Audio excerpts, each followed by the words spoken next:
அன்பானவர்களே, அன்பு வணக்கங்கள். என்னுடைய தாயார் இறந்து போய்விட்டார். என்னுடைய தந்தையார் இறந்து போய்விட்டார். என்னுடைய கணவன் இறந்து போய்விட்டார். என்னுடைய மனைவி இறந்து போய்விட்டார்.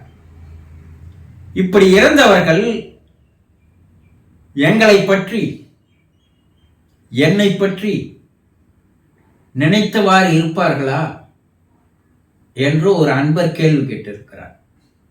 பல பேர் இதே கேள்விதான் கேட்கிறீங்க. இறந்தவர் உங்களை பற்றி நினைத்தபடியேதான் இருக்கிறார். நிச்சயமா தான் சொல்றார். ஆனால் நீங்கள் அதை அறிந்து கொள்வதில் ஆர்வம் இல்லாதவர்களாக இருந்தால், அதன் மீது நம்பிக்கை இல்லாம உங்களுக்கு இருந்தா, அப்ப அதனுடைய செயல்பாடு, நிகழ்ந்து கொண்டிருக்கின்ற நிகழ்வுடைய அனுபவம் உங்களுக்கு கிடைக்காமல் போயிடும். அப்போ இறந்தவர் அவருடைய மனம் இறக்கலன்னு உங்களுக்கு பல வீடியோல சொல்ற. அவருடைய மனம் இறக்கவில்லை. அவருடைய மனம் இன்னும் வாழ்ந்து கொண்டுதான் இருக்கிறது. எல்லாருக்கும் உடம்பு தான் போயிடும். இந்த தேகம், இந்த உடல், இந்த பாடி, இதுதான் செத்து போயிடும், உபயோகம் இல்லாது போயிடும். அதை ஏறி புதைத்த போற்றுவோம். ஆனா இந்த உடம்புக்குள்ளே இருந்ததே 40, 50, 60 ஆண்டுகளாக ஒரு குழந்தைக்கு மனம் எப்போது வேலை செய்ய ஆரம்பிக்கிறதுன்னா 5 வயதிலிருந்து ஆரம்பிக்கிறது. அதனால்தான் நம்முடைய முன்னோர்கள் 5 விளையாதது 50 விளையாது என்று சொன்னார்கள். அப்ப 5 வயசுல ஆரம்பிக்கிற அந்த மனத்தினுடைய செயல்பாடு, ஆக்டிவிட்டிஸ் 80-90 வயது வரைக்கும் வாழ்ந்தாலும் கூட அந்த மனம் தொடர்ந்து வந்து கொண்டுதான் இருக்குது. அந்த மனம்தான் உங்களை இயக்குது. அந்த மனம்தான் உறவு கொண்டாடுது. இவைய மனைவி, இதா தாய், இது தகப்பன், இது என்னுடைய கணவன், இது என்னுடைய பிள்ளைகள், இது அவனுடைய பெயர், இது என்னுடைய நண்பர்கள், இது என்ற உறவினர்கள். எது? மனம்தான். மனம் உள்ள செயல்படலைன்னா மனுஷன் செயல்படாது போயிடுவான். கோமா ஸ்டேஜில் இருப்பான். அவன் ஆக்டிவிட்டா இருக்கிறான்னா மனம், அந்த மன உடம்பு இந்த தூள உடம்பை இயக்குது. வேற ஒண்ணும் இல்லை. இந்த மன உடம்பு வெளியேறி விடுகிறது. இந்த உடம்பு எதற்கும் பயன்படாது போயிடுது.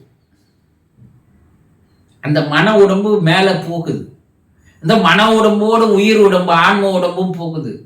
இப்ப அந்த மன உடம்பு எப்போது உங்கள் வீட்டில் எப்படி வாழ்ந்து கொண்டிருந்தார்களோ, எப்படி உங்கள் மீது அன்பு செலுத்தி கொண்டிருந்தார்களோ, எப்படி உங்கள் மீது அக்கறையோடு இருந்தார்களோ, எப்படி பாசத்தோடு நேசத்தோடு உங்களோடு இருந்தார்களோ, அந்த செயல், அந்த உறவு இப்போதே இருந்து கொண்டிருக்கிறது. ஆனா அதை நீங்க புரிஞ்சிக்கிறது இல்லை. நீங்க என்ன நினைக்கிறீங்க? இறந்துட்டார், அதோட முடிஞ்சு போயிடுச்சு, அவருக்கு நமக்கு இருக்கிற உறவு என்று நீங்கள் நினைத்து அடுத்த காரியத்தை பார்க்க போய் விடுகிறீர்கள். அவரை மறந்துடுறீங்க. மிஞ்சி போனா அவருடைய நினைவு ஒரு 100 நாள் இருக்கும். அதற்கு அப்பால் நீங்க என்ன பண்றீங்க? நடைமுறை வாழ்க்கைக்கு வந்து வாழ ஆரம்பிச்சிடுறீங்க. அவர் சுத்தமா மறந்துடுறீங்க. ஆனா அவர் மறக்கல. அவர் எப்போ மறப்பாரு? அவர் மறப்பது இல்லை. அந்த மனம் இருக்கின்ற வரைக்கும் உங்களை பற்றிய நினைத்த வண்ணமாகவே அவர் இருக்கிறார். உங்களை அக்கறையோடு அன்போடு அவர் அணுகுகிறார். அவர் மறுபிறப்பு எடுக்கும் வரை அந்த நெருக்கமான உறவு இருந்து கொண்டுதான் இருக்குது.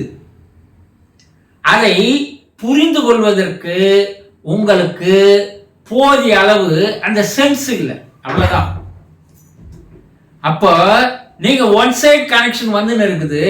ஆனா நீங்க அதை ரிசீவ் பண்ணக்கூடிய ஆற்றல் உங்களுக்கு இல்லை.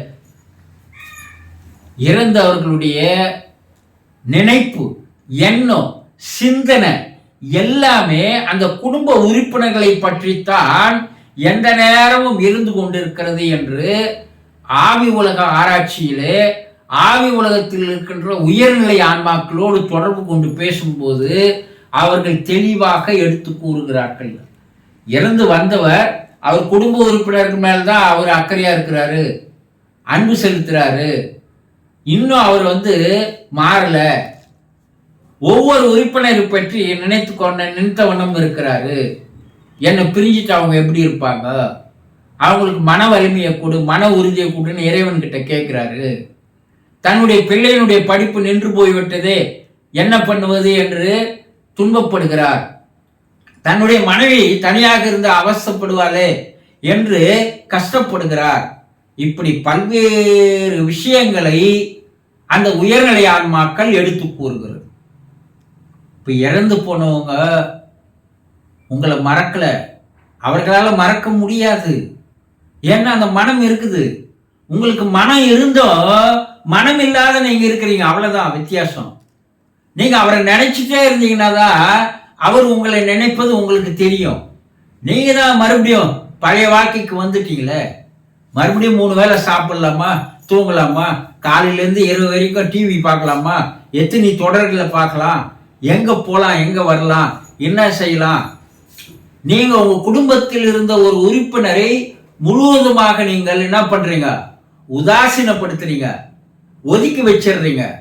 அப்ப எப்படி அவங்க நினைக்கிறாங்கன்னு உங்களுக்கு எப்படி தெரியும் சொல்லுங்க? வெளிநாட்டில் இருக்கின்ற உறவினர் யாரோ ஒருவர், உங்களுக்கு உறவினர், ஒரு 20 வருஷத்துக்கு முன்னாடி இருந்தாரு, உங்களோட இருந்தார், உங்க வீட்டுல இருந்தாரு, அவரு போயிட்டாரு. ஆமா, இப்ப அவரை நினைச்சுன்னு இருப்பீங்களா? நீங்க மறந்துடுறீங்க. அது போல இறந்து போனவரை நீங்க என்ன பண்ணிடுறீங்க, மறந்து போய் விடுகிறீர்கள். நீங்க அந்த உறவினரை நினைச்சு அந்த உறவை புதுப்பித்துக் கொண்டால், அவர் தொலைபேசி எண்ணையோ அவர் இருக்கின்ற இடத்தையோ ஏதோ ஒன்றை கண்டுபிடித்து அவர்களோடு பேச ஆரம்பித்தால் அந்த உறவு என்ன ஆகும், மறுபடியும் புதுப்பிக்கப்படும்.